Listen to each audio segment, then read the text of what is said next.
Passons en revue quelques pôles musicaux de l'Antiquité.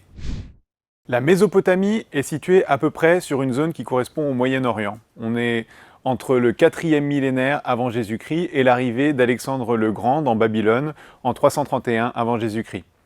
Dans cette zone géographique, on trouve différents peuples. Les Sumériens, puis les Babyloniens, les Assyriens, les Hittites, les Kassites, les Élamites et les Perses. La première civilisation de l'histoire de l'humanité, et qui s'établit dans cette zone, ce sont donc les Sumériens. Ils vivent dans une région qui correspond à peu près aujourd'hui à l'Irak. La société sumérienne repose tout entière sur sa monarchie d'essence divine et sa religion cosmique dont le culte s'étend sur tous les actes de la vie. La musique est étroitement associée à ces cultes. Les sculptures de cette époque montrent de nombreuses représentations d'instruments. Des lyres avec une caisse de résonance à forme de taureau, symbole de fertilité, si grandes qu'elles sont posées sur le sol, mais aussi des harpes, des flûtes, des trompettes, des cloches de bronze, des cymbales, des tambourins, des tambours, des grosses caisses de plus d'1 mètre de diamètre, des petits luths à long manche. Sumer est le premier grand atelier de lutherie de l'histoire de l'humanité, et les descendants de ces instruments se retrouvent aujourd'hui dans nos orchestres. La théorie musicale indienne est extrêmement touffue. Il va être difficile d'en donner une idée générale en quelques mots. Je relève le défi. De 1500 à 800 avant Jésus-Christ, les chants védiques, qui accompagnent les rites religieux dédiés au dieu Brahma, sont à l'origine une récitation syllabique, une note par syllabe, assez monotone, à une seule voix, sur un intervalle de 3 notes, puis ils s'étendent à 5 notes, puis à 7.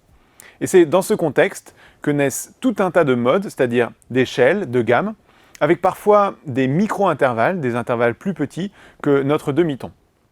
Et toutes ces échelles vont être à la base du système des ragas. Les ragas sont des modes expressifs.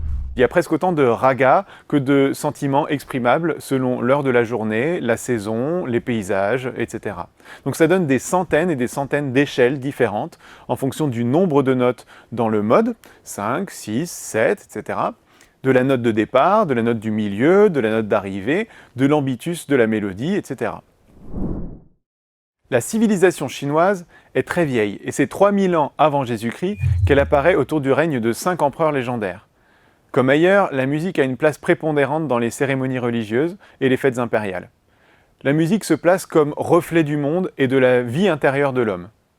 Très tôt, le système musical chinois est pentatonique, c'est-à-dire qu'il repose sur des gammes de 5 notes. Penta 5, tonos son. Le pentatonisme colle d'ailleurs tellement à la peau de la musique chinoise que quiconque entend une échelle de 5 notes ne pourra pas s'empêcher de penser entendre de la musique chinoise. Et ceci, même s'il n'a jamais entendu de musique chinoise de sa vie. La musique fait partie intégrante de la vie grecque. Elle entre dans tous les mythes, mais aussi dans la vie quotidienne. La Grèce a ses troubadours, qu'on appelle des aèdes, qui psalmodient les épopées.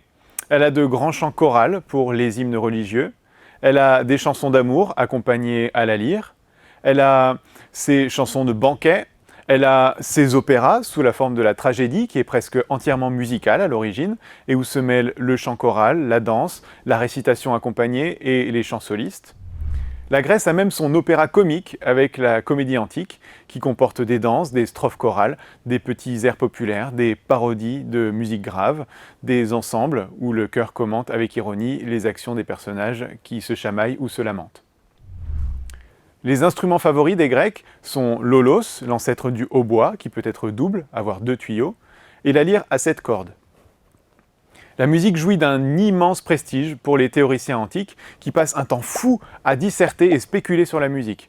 Platon dit dans la République « Le rythme et l'harmonie ont au suprême degré la puissance de pénétrer dans l'âme, de s'en emparer, d'y introduire le beau et de la soumettre à son empire. » Forcément, avec un tel pouvoir, la musique doit être utilisée pour l'éducation. Platon milite même pour l'étatisation de la musique.